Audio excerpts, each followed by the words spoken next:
Hey everybody, St. Monkey Trucker here with another updated video. Sorry, my eyes are hurting. I'm a little tired. Just got to a truck stop after driving my 11 hours.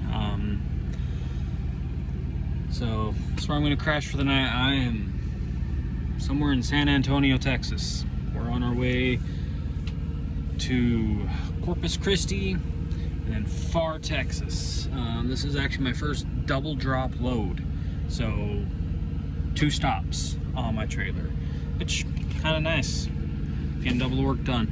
Anyways, I was trying to think of what I should make this video about, and then I started going through some of the more recent comments, and there are 2 people who asked some really good questions that I want to address just for them, that I think will apply to other people. So big shout out to these guys. You got Will. I'm not even going to attempt to pronounce that last name. Well, I'm going to attempt. It's like Bajak, I don't know. Anyway, shout out to him, as well as Patrick Reynolds. They asked some really good questions that I'm going to cover in this video. First one, and I thought I covered it somewhere, but then I rewatched my videos and I realized I never actually talked about it. His first question was, why flatbed? Biggest reason is it's what my family's already doing. I have a brother, uncle, cousin, and some nephews who are all doing flatbed, and then I had 2 other nephews that were gonna do flatbed, but due to health issues and not being able to lift the tarps and stuff, they decided to go reefer. So mainly just following after my brothers and my cousin's footsteps, just figured they're running flatbed, why shouldn't I? And then I just thought the loads would be more interesting, because on flatbeds you see everything from coils to pipes to steel buildings to tractors and various tractor equipment, and I thought the variety would be more interesting for me.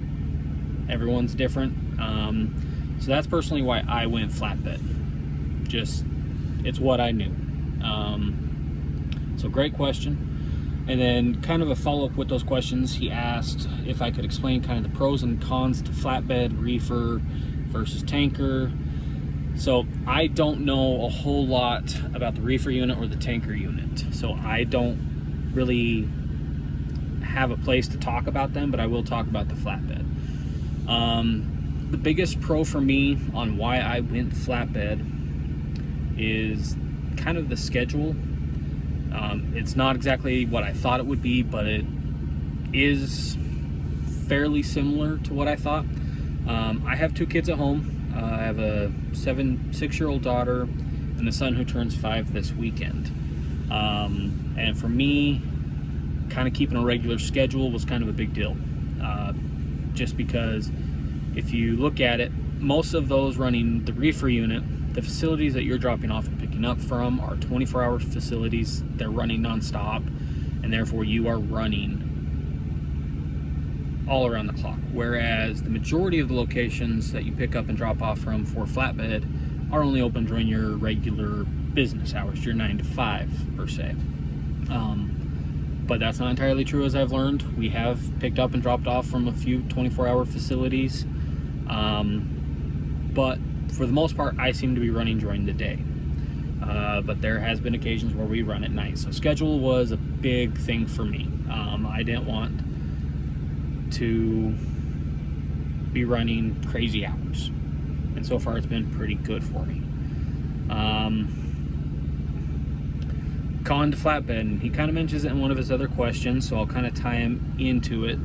But he was talking about strapping and tarping in bad weather, cold weather, hot weather. That is a pretty big con, because you have to strap every load, period. As far as tarping, it's whatever the customer requests. They pay for the service, we provide the service. I haven't had to deal with cold yet, but I have had to deal with some extreme heat. We have a place in Phoenix, Arizona, where I about die every single time we have to go there. We are the only carrier I've ever seen coming out of that location that has to tarp their loads, which is ridiculous, because what we're picking up from there is generally very sharp, jagged pipes. So we have to lay down a lot of carpets, a lot of moving blankets, a lot of cardboard, stuff like that to stop the corners and the edges from tearing through our tarps, which sucks. So strapping, it's usually not that bad because you can strap a load fairly quick. But tarping in 120-degree weather with black tarps that just radiate more heat off of you. I've come really close to passing out a few times. My trainer on this last load, he about passed out. I sent him to the truck. I'm like, you know, you're super pale and about to pass out and old. You get in the truck, drink some water, cool down. I'll finish the tarp job.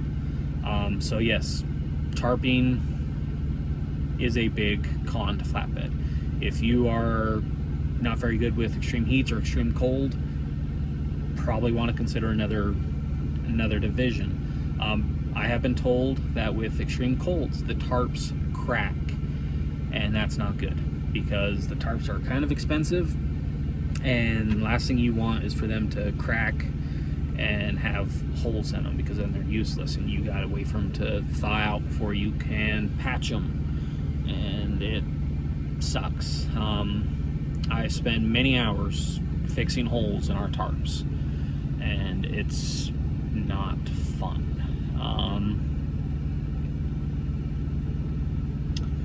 I wouldn't say it's necessarily a con, but having to continuously switch trailers, like different sizes, because with the Prime, there's 3 trailers that they have for flatbed. They have their drop decks, they have their 48 footers, and they have their 53 footers. Each one pulls different, each one holds loads differently, the center point's different on them, so you got to learn what you're working with, and if you need to extend the tandems out, if you need to bring them in, if you're going through California where you got to strap it differently.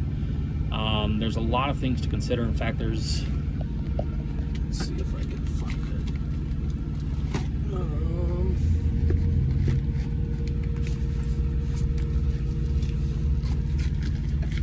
it. I don't know where it is, but there's a really thick book on just how to strap legally per DOT standards. So there is a lot to learn as far as how to do things correctly, but we have a lot of reference guides. So it's kind of an adventure. If you like challenges, if you like having to use your brain a lot on how to figure out how to strap things down properly to stop them from sliding, rolling, tipping, stuff like that, all sorts of fun. Another con that I've yet to actually do, and I never thought about this to start with, but Prime, on our flatbed division, we run onion loads, and you would think that wouldn't be too hard to do, but apparently the onions are very particular. You cannot stop during the day. They cannot be in direct sunlight. When you first pick up the load and after you strap it down, you have to lay a tarp just over the top. You can't drop it down the sides, the front, or the back. It's got to just be over the top so there's that airflow.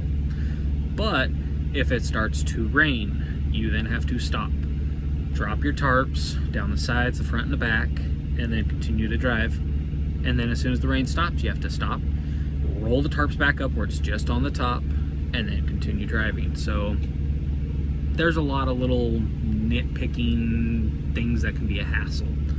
So yeah. His third question, he mentioned the big news I mentioned in a couple of videos ago. I am still not at liberty to discuss it. If it does happen, it's really good for me and my family. If it doesn't happen, it's not the end of the world. There are many more options that I could go with that would complete the same goal. But I would really like to see this big news go through. But we'll see what happens. He asks if I will ever show a clip of my trainer. Unfortunately, I will not. You might catch a glimpse of him in the background here and there, but he has asked that I not include him in my videos, and I have to respect that. So that's my trainer.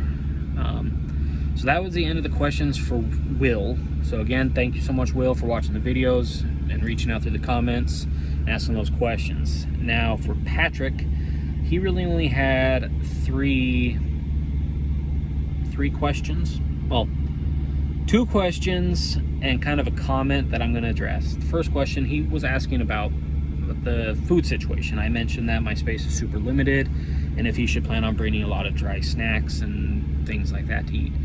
Kind of show you my situation. Every trainer truck's different. Just depends on how much room they want to give you. I have seen training videos where they literally split the truck 50-50. Everything on the passenger side is his, everything on the passenger side or on the driver's side is the trainer's. If you've never seen the inside of a truck, kind of show you. You got your, obviously, we'll call it the cockpit, the driving portion. Up here, you got glove box, big storage up here across the top, another glove box, random crap here in the middle. You got this side storage and this side storage, which matches on both sides. On the front portion of the truck, it's split 50-50. Everything over here on the passenger side is mine, and everything over here on the driver's side is his. So up here in my glove box, I store a lot of my smaller stuff, utensils. These things are lovely. They microwave 90 seconds. I got a whole bunch of those because they don't take up fridge space. I got my wallet, some paperwork, and a few other things. And then up here, I have my book. This is where I keep track of all my loads, my atlas, training guides, hard hat. And then this unfortunately is really my only food storage. I've seen in other trucks where the trainer will give this side compartment to the trainee. In this case, both sides are being used by my trainer, as well as the closet space and the 2 drawers down there. This side is just the one cupboard, the microwave, fridge. He's got the full-size mini fridge, but kind of show you what I'm working with in here. As I mentioned, I don't got a lot of room in the fridge, so I got a lot of stuff that just add water, peanut butters, canned fruit, granola bars, granola. These things have been a lifesaver. These are $1 at Walmart. You can buy a lot of them. They're just flavored tuna packets. I eat those with crackers or bread. I got some of those like instant breakfast shakes that you add milk to. It is not a big space. You don't fit a whole lot in there. And then as far as the fridge goes, I wish there was a way to flip this camera, but there's not, so you're just gonna have to deal with it. Full-size fridge, trainers, that's my shelf. That is what he has given me inside the fridge. That's usually full with his stuff as well, and then this is where we keep our water, but I have taken the liberty to put my Tapatio hot sauce and my celery in there. And then we kind of, this is the condiment section. We share that. We just, so we don't have to have 2 tubs of anything. We just share whatever condiments we have. So as you can tell, I don't have a whole lot of space as far as food storage goes. It's gonna be one of those things where you get on your trainer's truck and you just gotta figure out how much space you have. If I had this, like he puts food and stuff in here, that's a pretty big space. I could fit so much more food in there. And then things that don't fit in there, for example, up on my bunk during the day, I got my loaf of bread and then my bags of fruit. I usually have apples, bananas, and stuff up here, and then over here in the corner, I have boxes of applesauce. If you don't know what these are, they're great little things. They come in little individual twist top packets, and they're great for drinking. But while I'm up here, kind of show you, during the day, all my stuff is up here. My suitcase, pillow. This is kind of my backpack with all my random stuff and all my bathing stuff. So when I go for the shower, I take that backpack with me. My camera bag's usually up here, but that's up in the front seat because I was playing with my camera. And then when it's time to sleep, if we're actually parked, I'm allowed to sleep up here. All my camera and the food I have up here just get set up here, and then my suitcase just slides up on top of this one, and that frees up my bed for me. So as you can tell, my trainer has his way with his truck. I didn't want to get in the way. I don't plan on being on the truck very long, so it's a small sacrifice to get things done quickly. So yeah, Oh, and we do, I don't think you can see it, down there, case of water. We always have a case of water. He uses his free points at Love's and Pilots to get the cases of water. If not, you can buy a case of water for $2. It ain't bad at all. So yeah, storage for me, very limited, but I have seen some where storage is a lot more ample. So, great question. Next question. Prime does make you pay for the flatbed equipment, so your tarps, your straps, your bungees, your chains, anything you have to use for the flatbed, they make you pay for. And yes, they do offer a payment plan if you buy through them. When you get your truck, you'll go through what they call outbound. They give you a list. I had my trainer's list the other day, but they give you a list of stuff that they require and some of the things that are optional, and you go through there and you fill it out what you want, and then there's like almost like a store, and they bring everything out to you, and then they just deduct it from your paychecks, like $70 to $100 at a time per paycheck. I have seen people pay as low as $3,000, and I've seen people pay as high as $5,000. It just depends on multiple factors. Mainly, if you get anything extra that's not on the required list, or if you buy new versus used. When someone leaves Prime or they upgrade their equipment, they have the opportunity to sell their stuff back to Prime at a highly discounted price. So if you're selling your stuff back, you're not going to make much out of it, but it can be a blessing for those that are not wanting to spend a whole lot. They have the opportunity to buy used equipment. I'm going to try to get as much used as possible. The tarps I want to get new, just because I see what they go through. I don't want a tarp that's already pre-worn and torn. I just much rather start new and go with that. But as far as straps, if they're in good condition, bungees if they're in good condition, chains, stuff like that, I'll buy used all day long. Just because it's easier, and then also you got your softeners, so you're not ripping up your straps on sharp edges. And then my trainer, he's just gone to like Harbor Freight, bought a whole bunch of moving blankets that he tosses over the sharp edges so the tarps don't get torn. You learn some tricks, tips and tricks from your trainers and from other drivers. Listen to them. The majority of them know what they're talking about, and most of them are out to help you, and they want to see you succeed, so they're going to try their best to help you out. And the final one, like I said, isn't so much as a question, more as a comment. He was saying that why would I not go lease and just leave money out on the table? But he told me to do me, and I appreciate that. For those that don't know, lease drivers generally do make substantially more than company drivers. Company drivers, you are a cents per mile. If you're flatbed, you're 50 cents at current rate, and you can only drive so far per day. You can drive 11 hours per day, and at our governed vehicles, it's 62 miles an hour on cruise control. So you do the math. You only can do that much per day, per week before you're out of time. With lease drivers, you are paid revenue of the load. So flatbed currently is 72% of revenue. For example, I'm not going to mention loads, where it was to, where it was from, but we were hauling a load. It took us 2 days to run the load. My revenue on that, my 72%, would have been $3,243. From what I have gathered, that most drivers are keeping roughly 50% of what they gross. So let's just round that down. It was a $3,000 revenue load. I would have pocketed $1,500 in those 2 days, and that's after all my expenses, my truck payments, my fuel, all of that. That is one very large bonus to going lease or being an owner op versus company. Is generally, if you're doing it right, you should make anywhere between 2 to 3%, 2 to 3 times more than a company driver.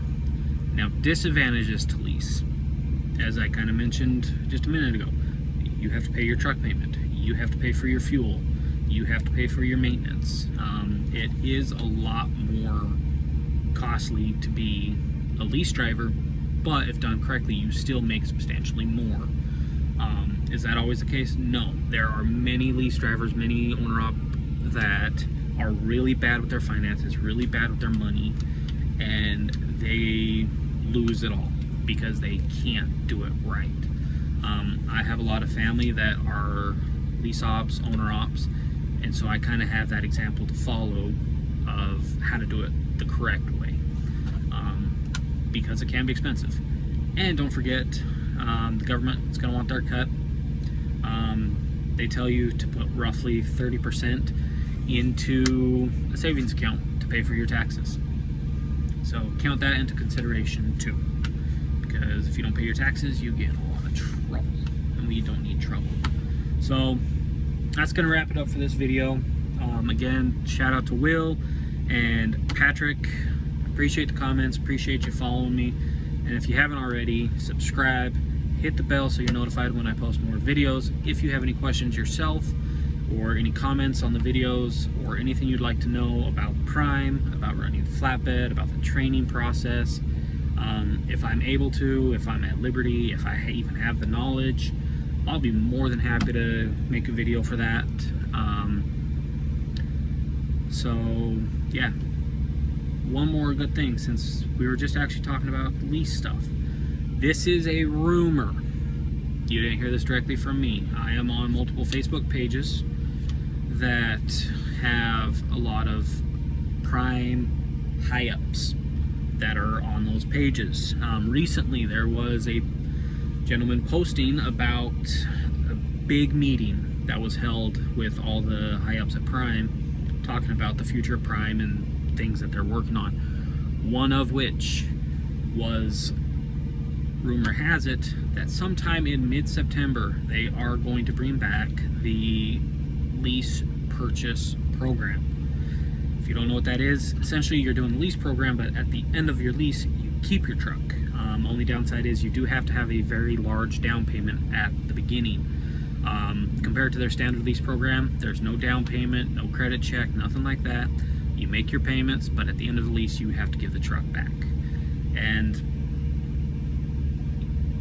so I'm kind of up in the air right now. It's like, okay, I kind of want to go lease, but if that rumor is true, I might just do company until the lease purchase program is back, and then switch to a lease purchase, because it's a lot of money to be dumping into a truck that in the end is not yours. But if the lease purchase program does not in fact come back, I would probably just do lease, just because I can still make more money. Yeah, I'm gonna have to dump more into a truck, eventually it's not gonna be mine, but I make more money. So a lot of things to consider. Take that into consideration too if you are looking at joining Prime and you were considering that, because they did do away with the program at the beginning of the year. Supposedly it's coming back with some stipulations. Before, you could be a fleet owner, you can come in and you can do 5, 6, 7, 8, 9 trucks and then hire company drivers to drive them. The restrictions on this one, from what we've been told, 1 truck per driver. So no more like fleet options like they had before. It's 1 truck per driver. And they are all new 23 Freightliners. So doesn't affect me as far as the fleet thing goes, but I would really like to see that program come back, because if I'm going to be dumping $1,000 a week into a truck for 4 years, I'd like to own it at the end. But it is what it is. So yeah, as mentioned, subscribe, bell, comments.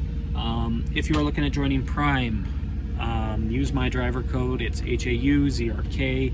I get a little bit of a kickback for all those that use it. I have had a couple comments. People have been using it. I appreciate you guys. Love you. If you have anything you want to know, just let me know. If you see me around the terminals or anything like that, give me a shout out. Love to meet you guys.